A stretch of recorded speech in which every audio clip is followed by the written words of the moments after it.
Charles do Bronx is about to return to the Octagon, this time to face Michael Chandler in the co-main event of UFC 309 on November 16th in New York.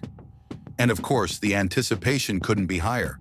The former UFC lightweight champion has made it clear that his main focus is the title, but a possible fight with Conor McGregor still shines in the Brazilian's eyes. In an interview with MMA Fighting, Charles revealed that he would accept a fight against the Irishman, but with one condition: winning against McGregor would have to keep him on a direct path to the title shot. "If I beat him, am I next in line? If so, I'm 100% in," he stated, clearly expressing his ambition. With the lightweight division being highly competitive, Charles knows that a victory over Chandler could put him one step closer to the coveted title. He respects Chandler as a tough and experienced opponent, but believes this fight will be decisive for his plans. After his loss in April to Arman Tsarukyan, Charles made a strong comeback by defeating Beneil Dariush in June, and now at 34 years old, he is more determined than ever to reclaim the top of the division. Focused and prepared, the Brazilian keeps his eyes on the title, but does not dismiss the explosive possibility of a blockbuster pay-per-view with McGregor.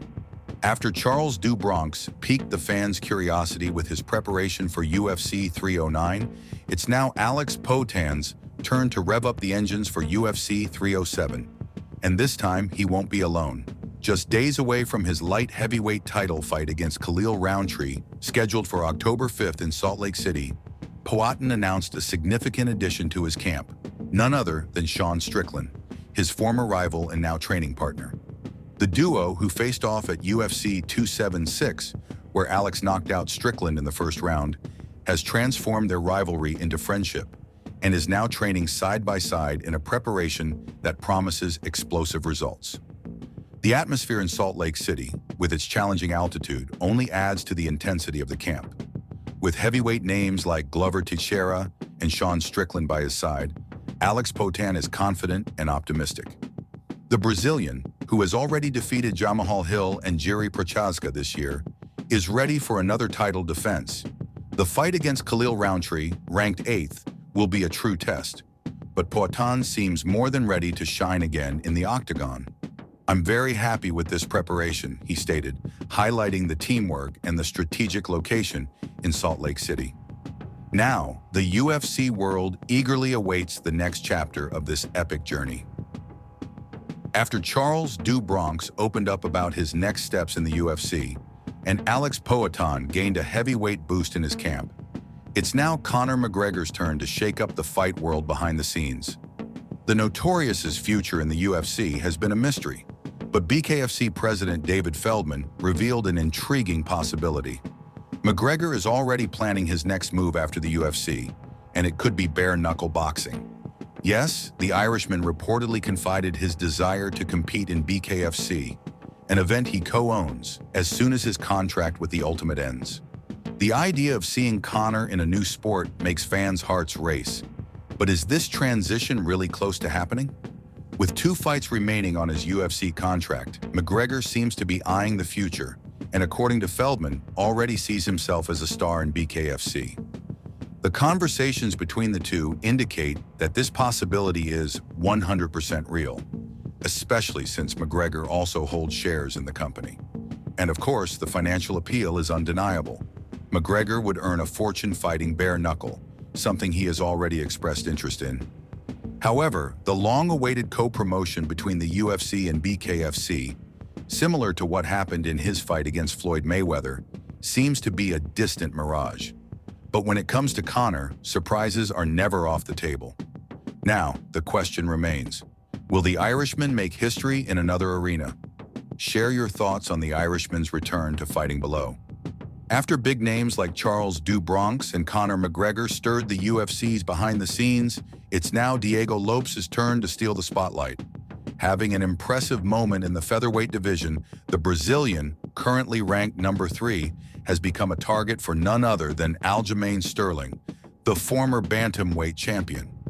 Sterling, who recently suffered an injury, views a potential battle against Lopes with good eyes, considering the Brazilian's value and meteoric rise in the UFC.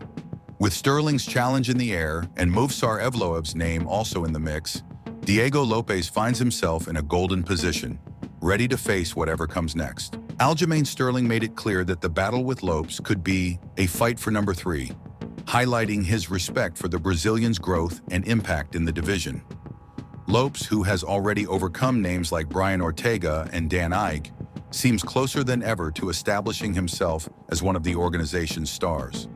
As Sterling recovers from a minor elbow injury and aims for a return in December, the prospect of seeing these two talents face-to-face is becoming more concrete. The question now is, who will be Diego Lopes' next big challenge, and how will this battle shape the future of the featherweight division? I'm sure UFC fans are eager to find out.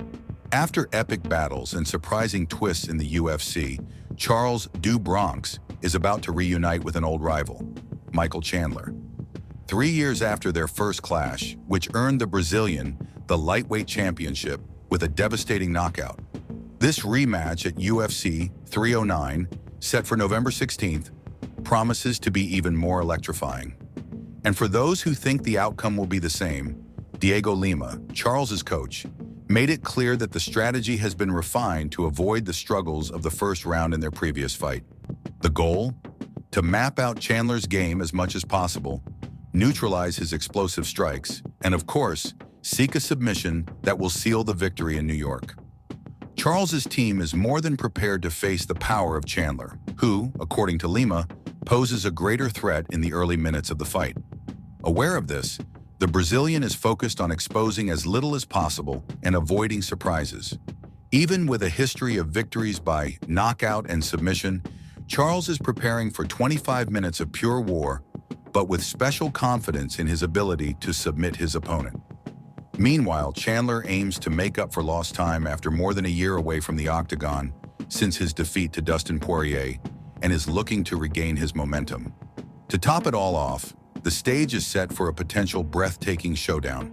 After the challenge thrown down by Silva, the undefeated Evloev, currently ranked 6th in the UFC featherweight division, wasted no time responding with a direct message. Evloev, who was left without an opponent after Aljamain Sterling's injury, was scheduled to fight on the UFC 307 card in Salt Lake City on October 5th. Upon seeing the Brazilian offering to step up for the duel, the Russian did not shy away. "If you really want to fight me, call the UFC and I'll fight. I know you're more dangerous than Sterling, but if I want to be champion, I need to beat anyone," Mavsar declared on his social media. Silva's response came quickly with an irresistible proposal. The Brazilian, still recovering from hand injuries sustained in his fight against Drew Dober, suggested that the bout take place at UFC 309, set for November 16th in New York. Promising a true war in the Octagon, Silva made it clear that he is ready to go head-to-head with Evloev on the card headlined by the title fight between Jan Jones and Stipe Miocic. Will the Russian accept the challenge for November? Fans are left eagerly anticipating a fight that has all the makings of being electrifying. Evloev, with 18 wins in MMA, 8 of which are in the UFC, remains undefeated and has already defeated names like Arnold Allen earlier this year. On the other hand, Silva, with 3 knockouts and Performance of the Night bonuses in his fights in the Ultimate, is on a meteoric rise. If this duel happens, the New York Octagon promises to be on fire. If you enjoyed the video and want to stay updated on all the UFC news, subscribe to our channel so you don't miss any new content every day.